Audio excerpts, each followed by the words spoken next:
On va passer justement alors ce déplacement que vous venez d'évoquer, mon cher Geoffroy.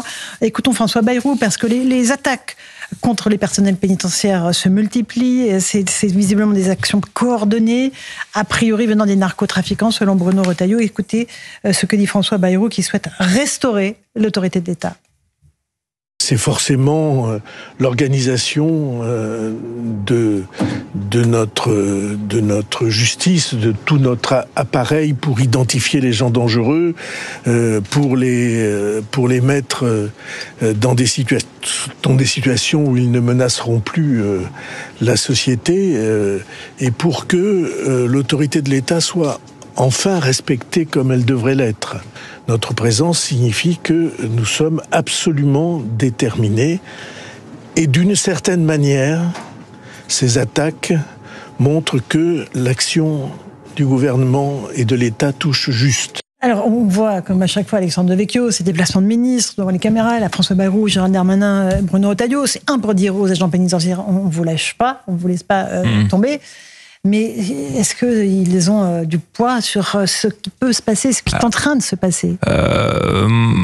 Moi, j'aimerais croire ce que dit François Bayrou à la fin. Et je veux pas être désespérant, mais je suis pas sûr quand même que l'État se fasse tirer directement dessus par les narcotrafiquants soit le signe de son efficacité, si vous voulez. C'est surtout le signe de son immense faiblesse. Que des narcotrafiquants fassent leur business au mépris de la loi. C'est déjà un immense problème dans une société qui s'attaque directement à l'État, à des prisons qui devraient être à une forme de sanctuaire. Ça dénote une faiblesse terrible, une paupérisation de l'État français. Alors François Bayrou et Retailleau ne sont pas les responsables. C'est 40 ans, si vous voulez, d'affaiblissement, d'état de droit qui ont créé d'un état de droit qui a créé un signal pour les voyous que tout était permis. Donc c'est une étrange défaite, mais je crois qu'il y a vraiment tout à revoir, que ce soit en termes de moyens. On parlait des questions budgétaires. Ce serait bien qu'on mette le paquet notamment sur la sécurité, que ce soit la priorité des priorités, mais aussi en termes d'organisation juridique. Il faut remettre totalement à plat notre justice. Donc il suffit pas de dire oui, on s'en est pris aux trafiquants, ils se vengent. À mon avis,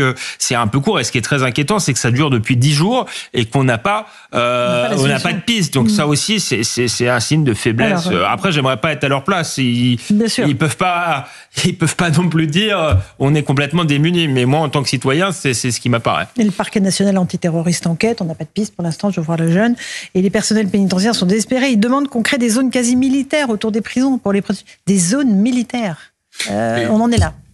Plus vous laissez les causes, les racines du problème prospérer, plus vous allez devoir adopter des solutions radicales pour essayer d'éviter les conséquences. En réalité, on en est arrivé là. Et moi, tout à l'heure, Alexandre parlait d'état de droit. Je pense qu'il va falloir une bonne fois pour toutes, et ça va nécessiter beaucoup de courage politique, et puis aussi que l'Assemblée nationale se réveille.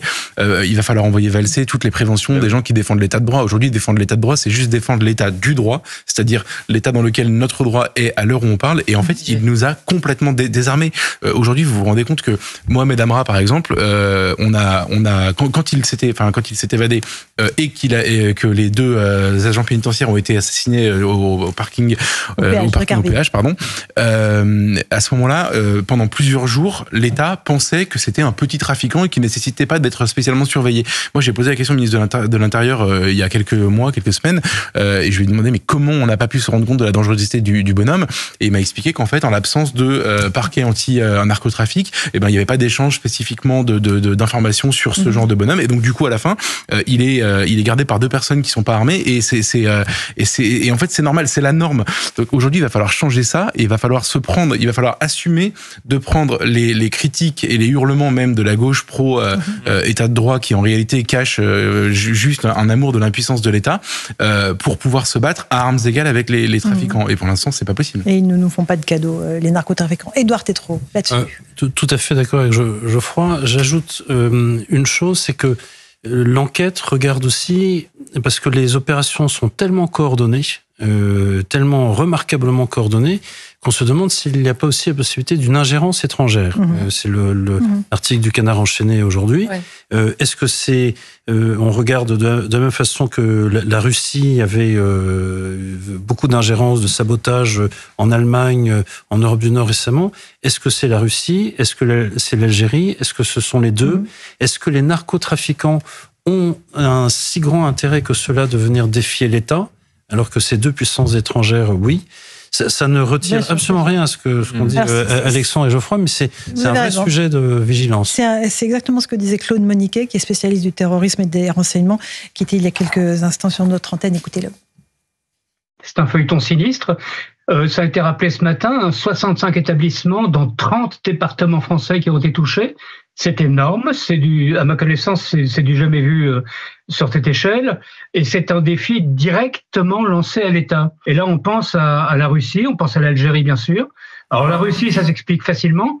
On se rappelle des étoiles de David et des mains rouges qui avaient été taguées sur les murs, de l'affaire des cercueils au pied de la Tour Eiffel. On sait que les Russes, les services russes, ont mené de multiples opérations de déstabilisation, de guerre hybride, comme on dit, contre l'Occident. Et les Algériens, on y pense parce que l'une des principales... D'abord, il y a le conflit que tout le monde connaît entre la France et l'Algérie. Et puis, l'une des principales organisations de narcotrafic en France, c'est la DZ Mafia à Marseille. Et DZ, c'est pour Al Jazeera, c'est l'Algérie. Donc, il y aurait peut-être un relais possible des services algériens. Le scénario, Françoise Laborde, est assez inquiétant de Claude Moniquet. Oui, et en effet, Claude Moniquet a raison de souligner que la coordination complètement organisée, spectaculaire de ces actes, parce qu'au début on se disait bon, il y a eu 2 ou 3 actions comme ça, c'est déjà arrivé qu'on s'attaque à des gardiens de prison, mais là on se rend compte que ça dure depuis 10 jours, qu'il y a 30 départements et qu'il y a 65 faits divers. Donc il y a en effet quelque chose d'extrêmement coordonné, et force est de constater qu'il n'y a pas vraiment de piste, si j'en crois ce qu'a dit le ministre de l'Intérieur tout à l'heure, et 2, qu'en effet on se dit il y a quand même, alors certes les narcos ont beaucoup de moyens, mais pour être coordonné à ce point, est-ce qu'il n'y aurait pas en effet derrière une puissance qui a des intérêts de ce genre? La DZ Mafia, on le sait, est extrêmement puissante. Et c'est vrai que on a le sentiment, est-ce que vous soulignez tout à l'heure, c'est qu'on a toujours une guerre de retard par rapport à ça. On est toujours dans des débats à l'Assemblée en train de pinailler, est-ce qu'il faut vraiment, alors les droits de la personne sont-ils vraiment protégés si on se met à écouter un prisonnier en prison, etc. Et là, on se dit, mais on est vraiment dans des échelles de valeurs qui sont complètement différentes. Et si on ne prend pas la mesure, de la corruption qui a été mise en place par ces narcotrafiquants, des moyens extraordinaires dont ils disposent, on n'y arrivera jamais. Bien sûr. Et là, on change de configuration, Alexandre Devecchio aussi. Effectivement, il y a des ingérences d'États étrangers. Et il y a aussi ce mot qui a été galvaudé, je suis en guerre, nous sommes en guerre. Oui, mais là, la guerre, elle est là. Elle est sur notre sol. Oui, et alors... Occupons-nous ça. Ce serait un degré de plus dans la gravité, mais quand il y a des ingérences étrangères, c'est toujours qu'il y a un malaise intérieur. Et les narcotrafiquants, on les fabrique nous-mêmes. Les gens qui haïssent la France, qui haïssent l'État français, on les fabrique nous-mêmes. Donc les puissances extérieures ne font qu'instrumentaliser nos faiblesses. Donc effectivement, ce serait très inquiétant, mais il ne faut pas que ça serve d'excuse non plus aux politiques pour régler nos problèmes intérieurs, s'attaquer à notre état de droit, donner des moyens là où ils doivent aller et pas là où ils ne devraient pas être, etc. Je ferai le mot de la fin. Sur la question des ingérences, moi je le prends pas du tout à la légère ce sujet, mais je rappelle juste qu'il y a quelques jours, on a appris que l'État algérien, en tout cas des relais de l'État algérien, ne se dérangeaient pas pour organiser des opérations de pieds nickelés, alors qu'ils réussissent pas, Dieu merci, mais pour enlever, séquestrer, peut-être même ont-ils voulu tuer un influenceur algérien qui était un opposant du régime. Et honnêtement, moi je connaissais mal cette histoire jusqu'à lire une longue enquête de Mohamed Sifawi qui raconte les connexions entre les représentants du régime et les gens qui ont agi dans cette opération particulièrement. Et vous vous dites, en fait, ils sont chez eux, chez nous, quoi. Donc aujourd'hui, Alexandre a raison, qu'il y a une volonté de l'Algérie de nous déstabiliser ou de la Russie de nous déstabiliser, mais qu'elle passe par des gens qui sont des Français élevés, biberonnés chez nous, protégés chez nous, etc.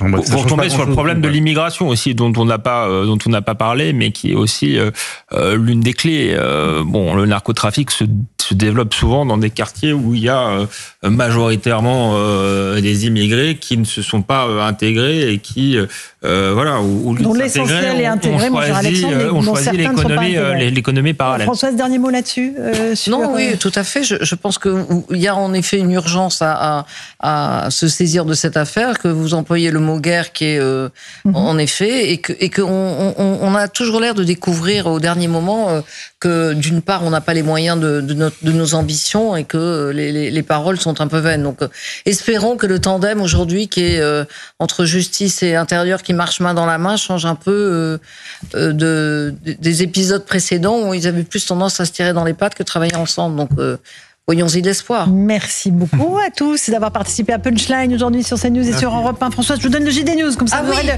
très bonne lecture pour votre soirée. Dans un instant, c'est Stéphanie Demeuru que vous retrouvez sur Europe 1. Et c'est bien sûr Christine Kelly que vous retrouvez sur CNews. Bonne soirée sur nos deux antennes. À demain.